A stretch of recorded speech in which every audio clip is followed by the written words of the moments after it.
saludar a todas aquellas personas que están conectadas a través de las redes sociales. Hoy quiero contarles una historia para iniciar. Esta pequeña princesa que ustedes ven aquí nació hace 2 años, en el 2023.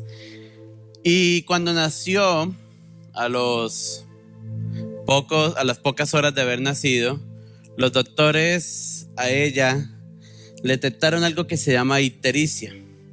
La bebé nació amarillita, todo, y le detectaron ictericia.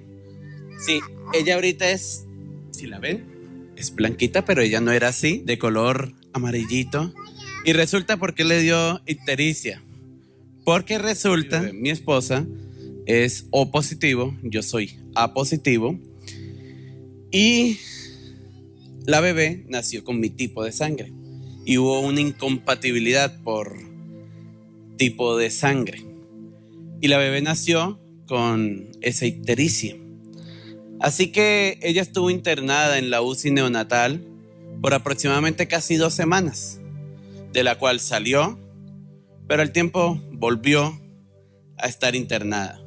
Y fueron realmente meses, uno papá primerizo, y que su hija se le internen, y por cosas que, miren, si aquí hay algún doctor, perdónenme lo que voy a decir, pero los doctores a veces son terroristas, porque me acuerdo que llegó el doctor y le dijo a mi esposa, bueno, a la niña hay que llevarla, porque si no la llevamos, eso le va a afectar el cerebro y hasta la puede matar.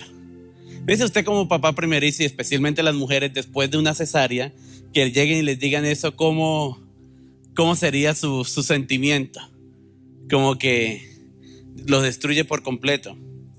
Y ahí aprendimos acerca de este tema de incompatibilidad.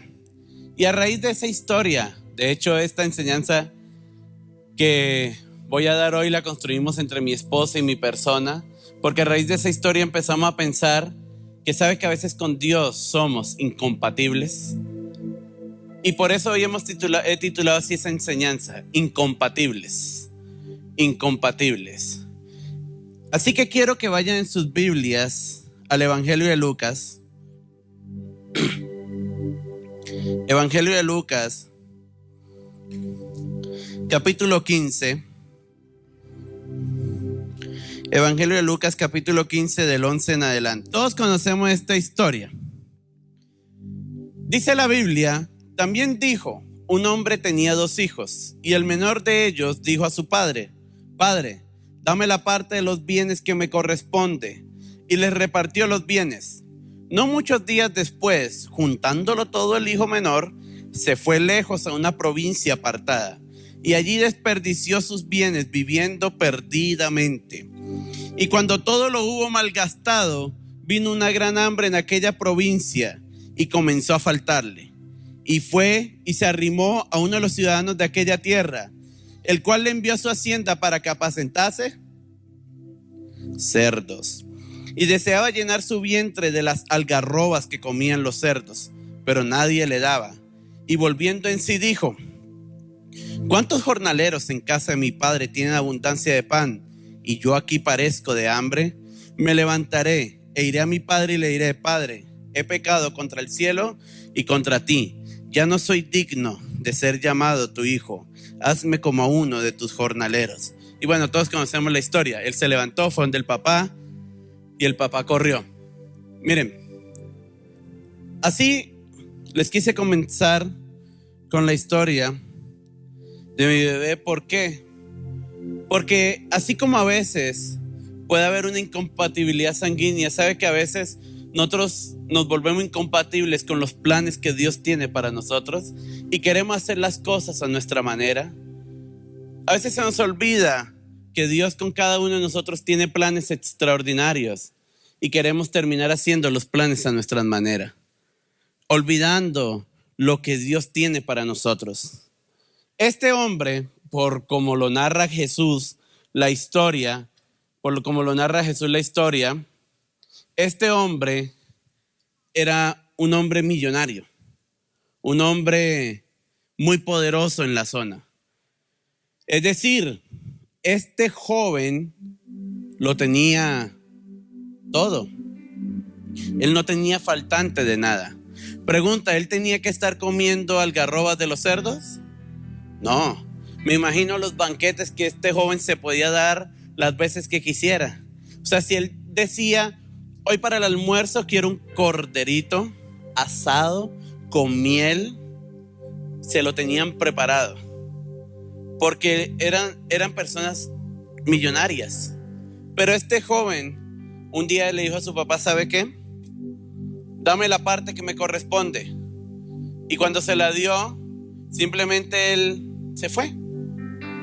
Simplemente fue incompatible tal vez con el estilo o el lugar donde estaba con su papá, olvidándose que vivía como vivía, no por él, sino por su padre.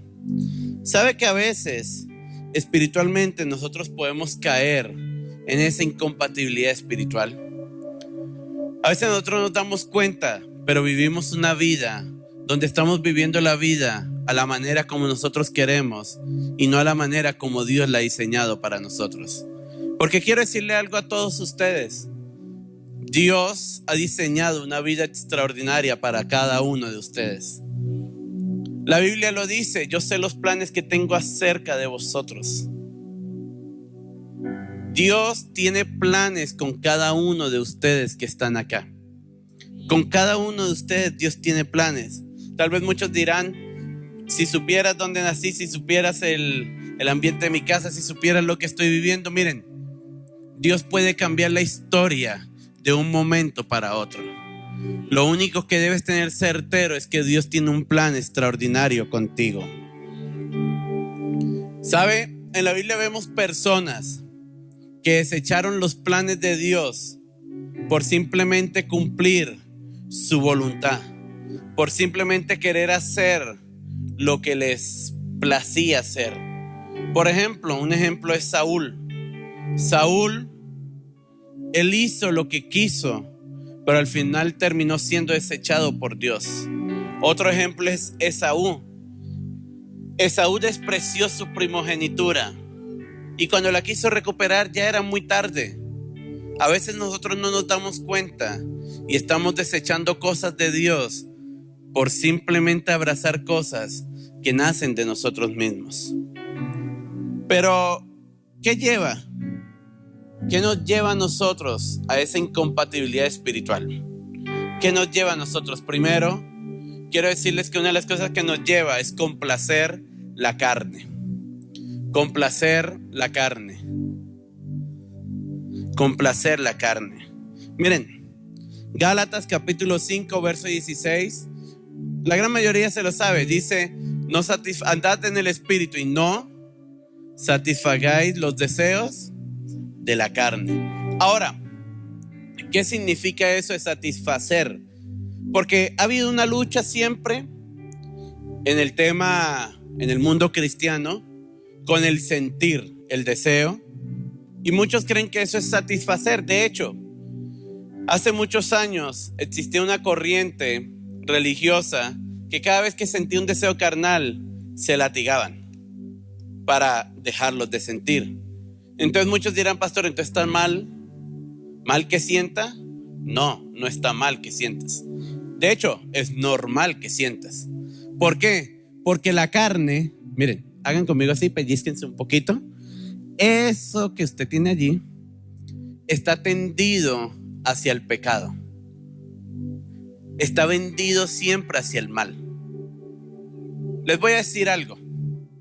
Ustedes que están aquí, que tienen cara bonita, que se bañaron, que vinieron arregladitos, ninguno de ustedes, ni yo, ni ustedes somos buenos.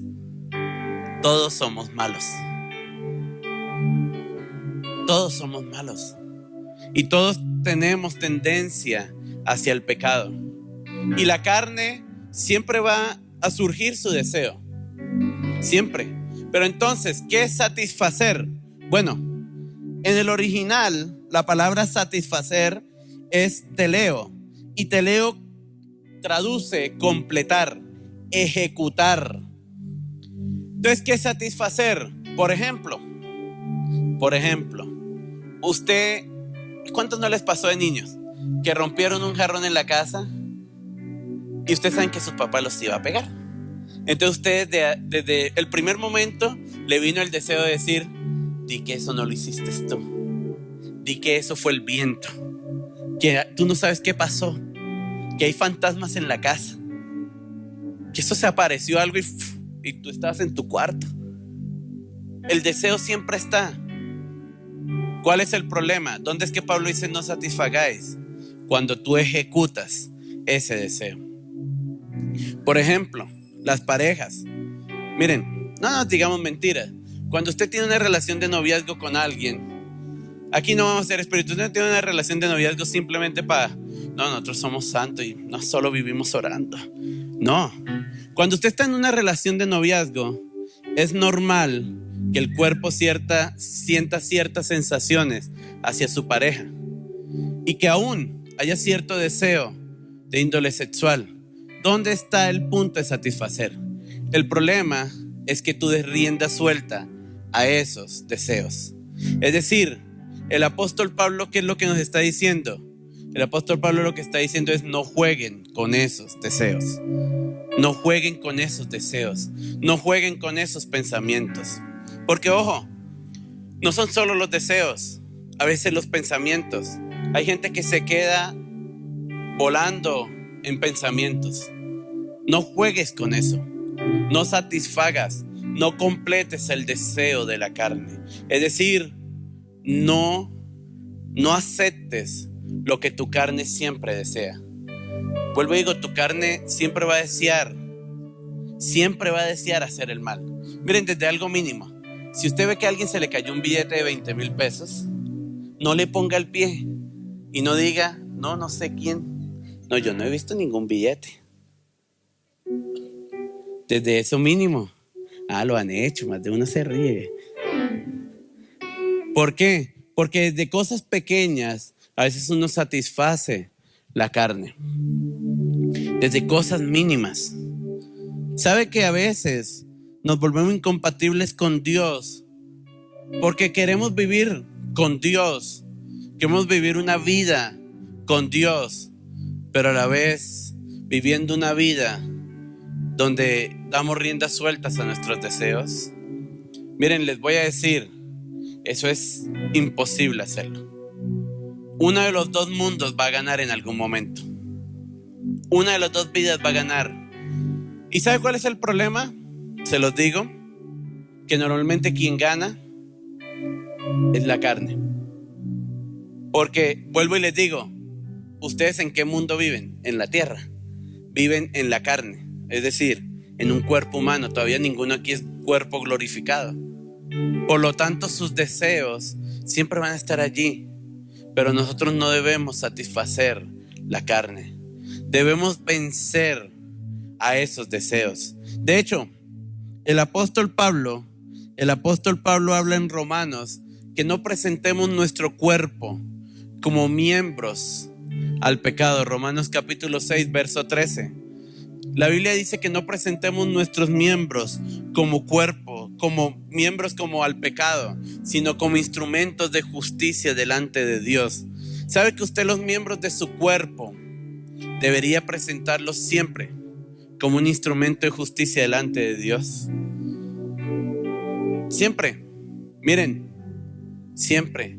Pastor, ¿es difícil vivir en una completa santidad? Es súper difícil. No, yo aquí no te voy a decir que es fácil.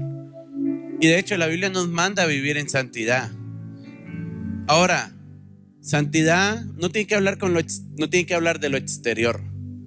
Santidad tiene que hablar de una vida recta delante de Dios. Una vida recta delante de Dios. Miren, les voy a hacer esta pregunta a todos los que están aquí, a los que nos escuchan a través de las redes.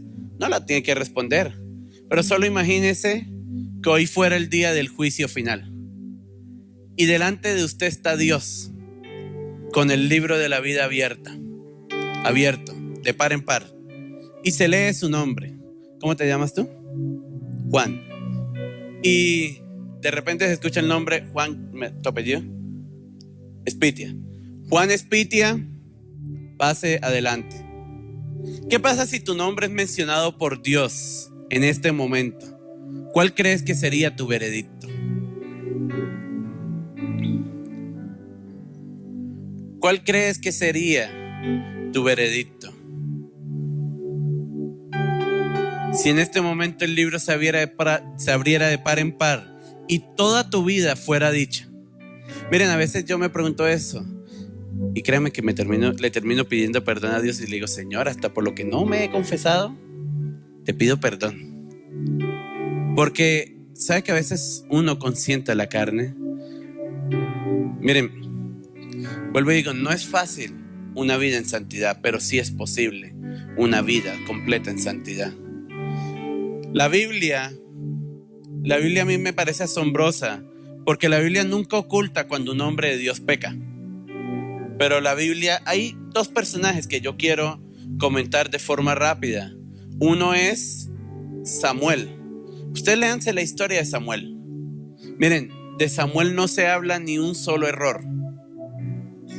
Ni un solo error. Y el otro personaje es Pablo. Y ojo, muchos dirán: pero pastor, pues él sí se dice que era asesino. Estoy hablando de Pablo, el convertido, el después de Cristo.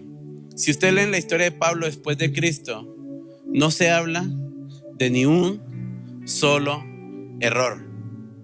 ¿A qué voy? Es posible vivir en santidad, sí, pero ¿sabe qué debemos hacer? Morir a no complacer la carne. Morir a no complacer la carne.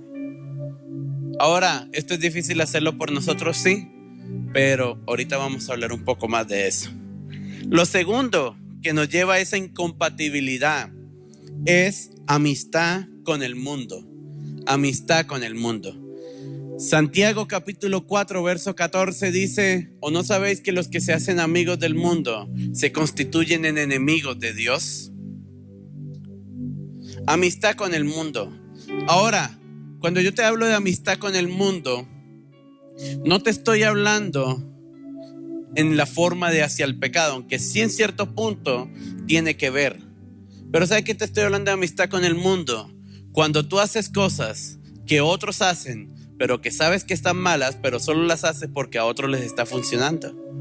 Cuando, por ejemplo, sé que aquí voy a tocar susceptibilidades. Cuando, por ejemplo, tú sabes que volarte un semáforo está contra la ley, pero aún así te lo vuelas y no te importa nada. Cuando tú sabes que darle plata a un oficial de policía para que te deje ir de un retén porque estás caído con los papeles es algo de pecado, es algo que a Dios no le agrada, pero aún así lo haces porque a todo mundo le funciona. Cuando en tu trabajo no mides con quién haces alianzas porque simplemente quieres plata. Eso es amistad con el mundo. No como se creía hace muchos años, que lamentablemente la iglesia perdimos allí mucho, que hace muchos años se creía que amistad con el mundo es que si John no es cristiano y yo sí, no puedo ser amigo de John. No. Amistad con el mundo es que tú ames lo que el mundo ama simplemente porque al mundo le funciona. De hecho, la palabra amistad que aparece allí en el verso 4 es la palabra filia. Es la palabra filia. Y la palabra filia traduce amistad de amigos, pero traduce un cariño completo que tú le tomas a alguien o a algo. Es decir, cuando la Biblia dice: ¿no sabéis que los que se hacen amigos del mundo, es decir, los que se entrañan con el mundo, se constituyen enemigos de Dios? Miren, hay personas que están en la iglesia y que no fallan a Dios por miedo a un castigo, pero toda su vida la viven así. Ay, lástima que soy cristiano y no puedo hacer eso. Ay, ojalá. Ay, no, qué lástima. En cierto punto tú estás en la iglesia, pero tu corazón no lo está. Porque a veces hacemos amistad con el mundo. A veces somos capaces. Miren, hay personas que aman tanto el dinero que son capaces de hacer cualquier cosa con tal de obtenerlo. Y hacen alianzas. Y cuando ven que algo les genera dinero, siguen. A veces tenemos una amistad con el mundo bastante marcada. Y ojo, si usted lee en la carta de Santiago, especialmente el capítulo 4 Dice algo unos versos más atrás que dice: pedís, pero no los obtenéis porque pedís mal. Porque para gastar, ¿en qué? En vuestros deleites. Miren, muchos a veces, y lo digo porque yo lo hice también en el colegio, tengo que ser sincero, a veces uno no estudiaba por vago, y al día siguiente cuando uno iba al examen, uno le decía a Dios: Señor, ayúdame, yo sé que no estudié, pero por favor ayúdame a ganar. ¿Sabe qué es lo peor? Que uno terminaba perdiendo el examen, ¿y a quién le echaba la culpa? Dios, yo te dije que me ayudaras, ¿qué pasó? Y suena algo tonto, pero a veces así en la vida nosotros le pedimos a Dios simplemente para nuestros deleites. ¿Y qué dice Santiago? Pedís y no recibís, porque pedís mal. Pedís mal. A veces solemos pedir mal, porque pedimos es para mantener nuestra amistad con el mundo. Pedimos para mantener nuestra amistad con aquello que sabemos que está afectando nuestra relación con Dios. Pedimos para mantener aquello que nos está afectando nuestra vida con Dios. A veces vivir esta vida cuesta. Vivir en esa incompatibilidad con Dios es grave. Por eso muchas veces algunos han recibido promesas de parte de Dios y pasan los años y tal vez dicen: yo no he visto lo que Dios me ha prometido, ¿será que sí fue Dios? ¿Será que no? Pero es porque simplemente has estado alejado de lo que Dios ha establecido para ti. Has estado en esa incompatibilidad de lo que Dios ha establecido para ti. Has estado en esa incompatibilidad de lo que Dios ha establecido para tu vida. Vuelvo y les digo, Dios ha establecido cosas grandes para cada uno de ustedes. El proyecto de Dios con cada uno de ustedes es algo asombroso, es algo que marcará la diferencia. Pero necesitamos estar en la misma sintonía con Dios, en la misma sintonía con Él. Ahora, ¿cómo podemos vencer la incompatibilidad? ¿Cómo podemos vencer esa incompatibilidad? Primero, sea alumbrado y limpiado. Sea alumbrado y limpiado. Resulta que cuando mi bebé cayó en el tema de la ictericia, como les comenté al inicio, a ella la llevaron a la UCI neonatal. Y ahí aprendí que hay 3 formas, pero quiero enfocarme en 2 formas. Hay 2 formas, hay 3 formas, pero quiero enfocarme en 2. Una es la fototerapia. ¿Y qué es la fototerapia? Le colocan linternas de color azul a los bebés para ayudar en la eliminación de la bilirrubina. Pero ¿y si eso no funciona o si los niveles de bilirrubina están muy altos? Entonces se hace algo, y permítame leerlo porque es un nombre bastante largo: exsanguinotransfusión. Ahora, traducido al español, ¿qué es eso? Le sacan la sangre al bebé y le meten otra sangre compatible. ¿Por qué me quiero enfocar en esas 2? Porque técnicamente eso es lo que Jesús técnicamente quiere hacer con nosotros. ¿Qué es Jesús? ¿Qué dijo Jesús? Yo soy la luz. Y Jesús lo que quiere es alumbrar nuestra vida para quitar todo lo que el pecado ha traído sobre nosotros. Pero no solo eso. ¿Sabe que Jesús nos hizo? No voy a repetir el nombre otra vez, pero ya saben, esa sanguinotransfusión. ¿Por qué? Porque cuando Jesús murió en la cruz, su sangre se metió dentro de ti a lavarte por completo. Y ahora cuando el Padre te ve a ti, no ve tu pecado, sino ve la sangre de Jesús que corre por ti. Por eso nosotros debemos permitir que su gracia nos alcance. Cuando les dije complacer la carne, les dije que era difícil vivir en santidad por nuestras propias fuerzas. Oigan, yo lo he intentado muchas veces por mi propia fuerza y A la primera de cambio a veces fallo, la embarro, porque es imposible que tú lo hagas. Pero sabe que Cristo en su amor vino a morir por cada uno de nosotros, para que su luz alumbre y rompa las cadenas que el pecado nos ha tenido atado. Hoy quiero decirte a ti, tal vez vienes por primera vez, o tal vez ya llevas años en la iglesia y has estado batallando con algún pecado, has estado batallando con algún deseo, con algo. Quiero decirte algo, hay una solución para tu vida y esa solución se llama Jesús. Porque su sangre nos ha limpiado, porque su sangre nos ha lavado por completo. Miren, ¿qué dice la Biblia? Que nosotros somos nueva criatura. Es decir, tú y yo somos nueva creación en Dios. La persona que eras ya no lo eres, porque Dios estableció una nueva identidad para tu vida. Pero a veces nos cuesta entender, o más bien, no nos cuesta entender. No entendemos o no logramos captar que dentro de nosotros corre la sangre de Jesús y que Él es nuestra luz. A veces vivimos en oscuridad. A veces vivimos en oscuridad. Y miren, servir en la iglesia no significa que Jesús esté con nosotros. Se los digo por experiencia. Uno puede servir en la iglesia y realmente estar en una completa oscuridad por el pecado, por el error. Uno puede estar en la iglesia, venir y todo, y estar completamente hundido en el lodo, sin recordar lo que Jesús hizo por nosotros. Deja que Jesús te alumbre. Pastor, ¿y cómo podemos hacer eso?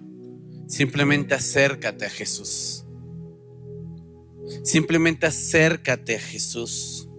Pero no solo deja que te alumbre y te limpie. Vuelve a casa. Vuelve a casa.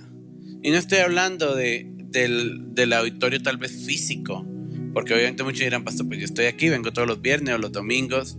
No, yo te estoy hablando es que vuelve a los brazos de tu papá. Vuelve a los brazos de tu papá. Miren, la culpa es uno de los mayores factores que nos llevan a alejarnos de Dios. La culpa te condena. La culpa te esclaviza. ¿Sabe que hay muchas personas que están esclavizadas por la culpa? Chicos, no les está hablando a alguien que tal vez no haya vivido nada de esto. Le está hablando a alguien que por muchos años estuvo esclavizado por culpa y que sabe que la culpa lo que más hace es que te aleja de Dios. Porque cuando tú piensas acercarte a Dios, ¿sabes qué te dice la culpa? ¿Tú te vas a acercar a Dios? Te doy 2 meses y vas a ver que vuelves a fallar. Te doy X tiempo y vas a ver que vuelves a fallar. Y tú te dejas esclavizar por la culpa porque dices, oye, ¿sabes que sí? Tienes razón. Sí, yo voy a volverla a embarrar. Entonces, ¿para qué me acerco a Dios? ¿Para qué me acerco a Dios? Porque a veces vivimos gobernados por la culpa. Hoy quiero decirle a cada uno de ustedes, vuelvan a casa. Porque les voy a decir esto, Dios no está enojado con ustedes. La parábola o la historia, porque muchos le dicen parábola, pero realmente es una historia. La historia del hijo pródigo no es otra que una representación de quién es Dios. Y les voy a decir esto. Si ustedes siguen leyendo la historia del hijo pródigo, dice que cuando el hijo pródigo regresó, papá salió corriendo a abrazarlo. La versión original dice enternecido. ¿Sabe qué? Porque aquí dice movido a misericordia, pero la versión original dice enternecido. Es decir, yo creo que cuando papá lo vio,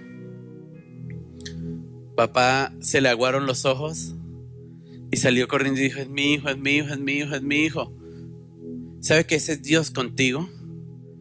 Cuando tú te acercas a Él y le dices, oye, sé que tenemos rato sin hablar, sé que las he embarrado, pero aquí estoy. ¿Sabe qué hace Dios? Dios no va a agarrar y a decirte, yo te lo dije, tú ahora sí vienes, ¿no? ¡Ay!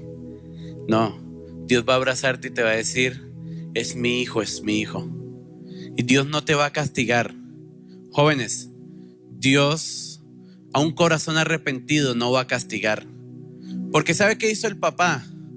Miren, lamentablemente, obviamente, el concepto que nosotros tenemos cuando las embarramos es el concepto de nuestros padres terrenales, que recordando son humanos. ¿Y cómo es el concepto de nuestros padres terrenales? O sea, por ejemplo, si yo le llegaba con el examen perdido a mi papá, yo no creo que él me fuera a decir, vamos y te invito a comer en un restaurante. No, lo perdiste, pero vámonos a comer. No, o sea, no.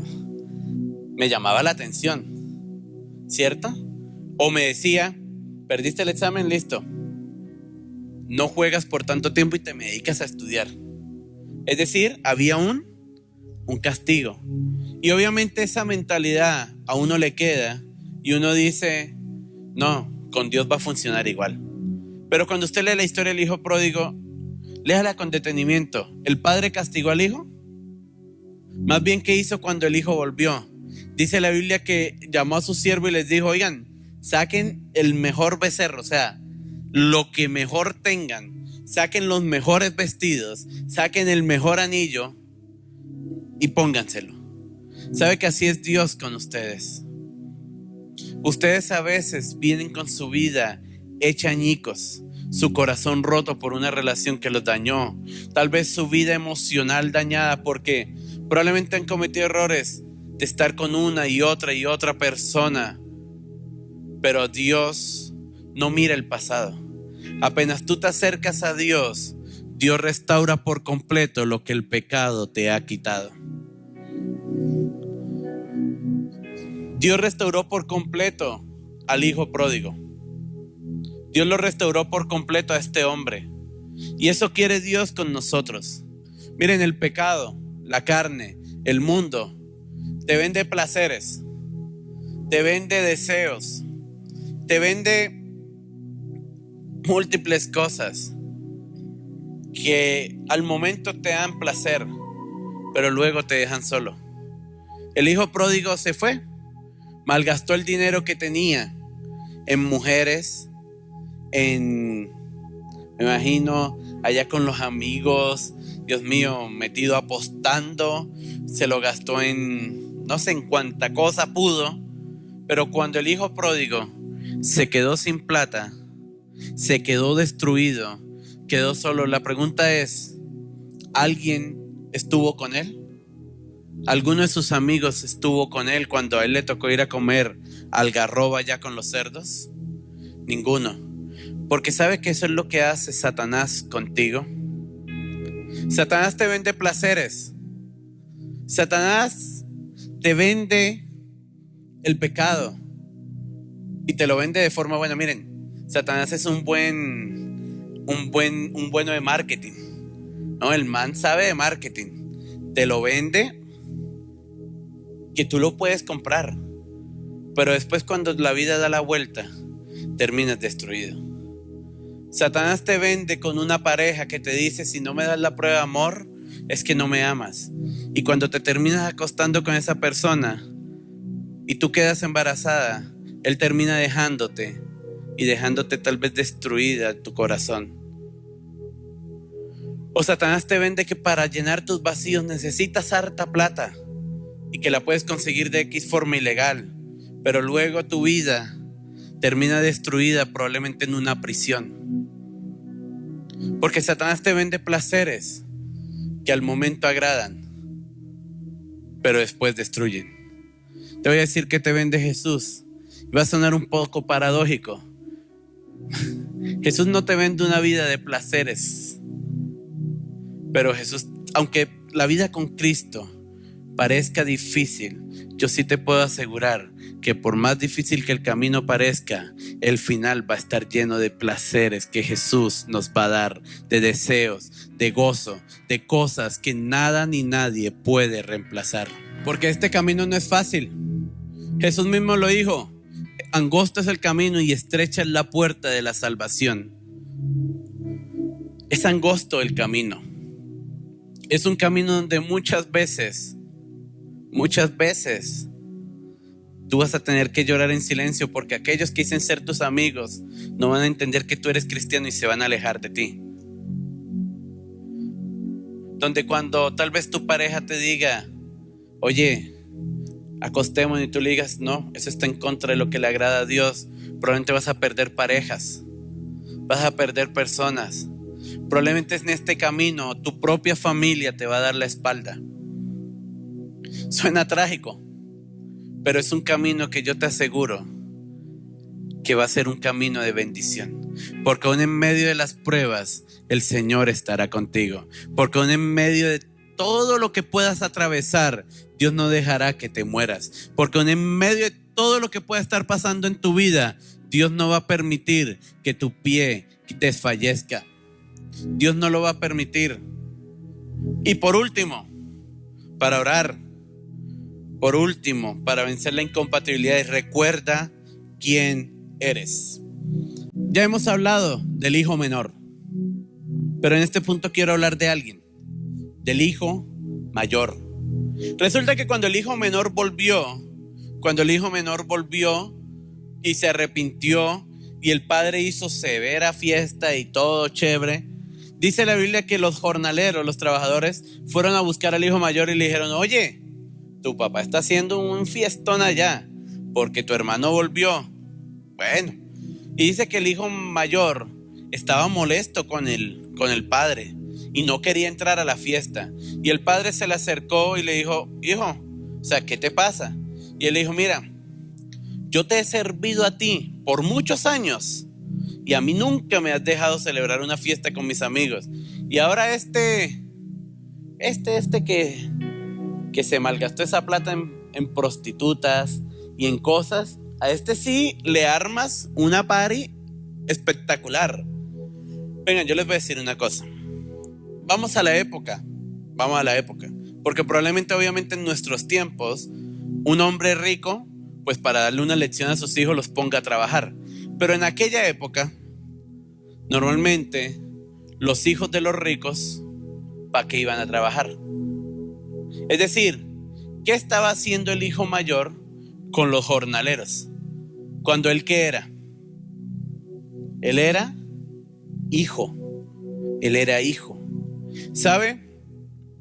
Que a veces podemos ser incompatibles, aún estando en la propia iglesia.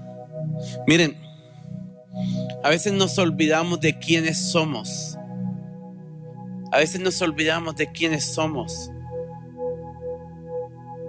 El viernes pasado, a quienes pudieron estar, recuerden que les hablé que a veces nos apegamos a la serpiente. Y la serpiente se llama llamado, empresa, no sé, cómo se llame. ¿Y sabe qué pasa? A veces miren, hay gente que está sirviendo a Dios solo porque tiene un llamado. Pero Dios les quita eso y dejan de servir y se desaparecen, no vuelven a la iglesia. Hay gente que está sirviendo a Dios porque Dios les dio una empresa, pero Dios les quita eso y no vuelven. ¿Saben por qué?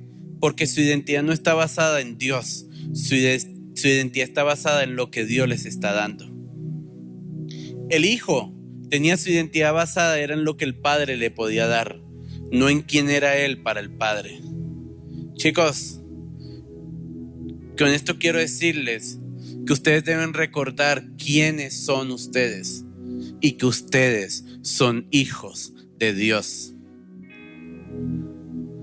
No basen su identidad en la economía. No basen su identidad en tal vez lo que están viviendo. Ustedes, su identidad está basada en el Padre. Y el Padre ha dicho de cada uno de ustedes que ustedes son hijos de Dios. Y les voy a decir, no importa lo que estén viviendo, cada uno de ustedes son bendecidos, benditos con toda bendición espiritual en los lugares celestiales en Cristo Jesús. No debes olvidar quién eres. El hijo mayor olvidó quién era él. O sea, a él se le olvidó que él era hijo. A él se le olvidó, miren, ¿Saben por qué el Padre? Si podemos poner Lucas 15, los últimos versículos de Lucas 15, los últimos versículos cuando aparece el hijo mayor. ¿Saben por qué el Padre le dice, oye, tú eres mi hijo y todo lo tienes? Porque él, ¿cuál es uno de los reclamos que le hace? Le dice, oye, yo te he estado sirviendo y a mí nunca me has partido un cabrito para compartirlo con mis amigos. ¿Ve? Y nunca me has dado ni un cabrito para gozarme con mis amigos. Pregunta, ¿él tenía que esperar a que el Padre lo hiciera o él lo podía hacer porque era hijo? ¿Ah? Él simplemente, miren, él no tenía que esperar a que el Padre diera la orden. Él simplemente le podía decir a un jornalero, hey, vaya y búsqueme un cabrito, me lo mata, que hoy vienen 10 amigos. ¿Por qué? Porque lo que era del Padre es suyo. ¿Sabe que a veces nosotros vivimos nuestra vida con Dios como sirvientes y no como hijos? Chicos, hay cosas que ya Dios te ha entregado, pero que tú sigues reteniendo simplemente porque se te ha olvidado que todo lo que es de Dios es tuyo. Miren, wow, esto es poderoso porque hay muchos que a veces podemos estar preocupados por dinero, pero a ver, tenemos un Padre que dice, mío es la plata y mío es el oro. Por lo tanto, si de Él es la plata y de Él es el oro, ¿para quién es la administración de esa plata y de ese oro? Para los que somos hijos. El problema es que a veces se nos olvida. Miren, a veces tenemos miedo de si iniciar un negocio o no. Yo te voy a decir esto, que escuché hace unas semanas, y de verdad, a veces uno pasa por alto ciertos textos bíblicos. Uno pasa por alto ciertas cosas, pero Gálatas dice que con tal, hablando de Jesús, dice con el fin de que la bendición de Abraham nos alcanzase a nosotros, los gentiles. Les voy a decir esto. ¿Cuál es la bendición de Abraham? Que todas nuestras generaciones serán benditas en la tierra. Y les voy a decir cuál es la otra bendición de Abraham. Abraham fue riquísimo y todo negocio, todo pozo que Abraham, que Isaac emprendían, era bendecido. Miren, les voy a decir esto, chicos. Si ustedes tienen un negocio en su corazón, si ustedes tienen algo en su corazón, entréguenselo a Dios. Y yo les voy a asegurar algo, todo negocio que tú emprendas, todo emprendimiento, todo lo que tú emprendas va a prosperar, porque sobre ti reposa lo que es del Padre.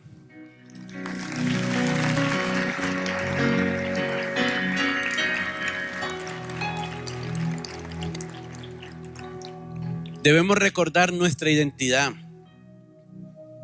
Debemos recordar nuestra identidad. Nosotros somos hijos. Nosotros somos hijos. Tú y yo somos hijos. Y todo lo que es de nuestro Padre es nuestro. Todo lo que es de nuestro Padre es nuestro. Todo. Para concluir, ¿sabe? Muchas veces nosotros caminamos siendo incompatibles con Dios. Caminamos siendo incompatibles con Dios. Y aún dentro de la iglesia nos volvemos incompatibles con Dios, porque se nos olvida nuestra identidad. Porque asumimos una identidad que no es nuestra, que no nos pertenece. Porque asumimos una identidad que realmente no es la que Dios nos ha establecido. Hoy quiero decirles a cada uno de ustedes, tal vez ustedes han estado luchando con los deseos de la carne. Tal vez muchos acá vienen con la culpa ya aquí en el cuello y que quisieran gritar, que quisieran de verdad que Dios les perdone. Vuelvo y les digo, yo sé que es eso. Sé que es pasar meses en que uno dice, no, si me acerco a Dios, Dios no me va a perdonar. Mejor sigamos embarrándola porque ya que Dios no me va a perdonar. Sé que es vivir con la soga en el cuello, llamémoslo así, de tú creer que Dios no te va a perdonar. Pero yo les puedo asegurar algo. Cuando tú te acercas a Dios con un corazón sincero, papá va a venir a abrazarte y a cambiar tu vida por completo y a restaurar todo lo que el pecado ha dañado y estropeado. Sí, les quiero decir, no importa el corazón roto que tengas, Dios está dispuesto a sanarlo y a restaurarlo. No importa que tal vez tu familia se haya quebrado, Dios está dispuesto a sanarla, a restaurarla. Pero simplemente acércate a Dios con un corazón sincero, como aquel hijo, y dile: he pecado contra ti.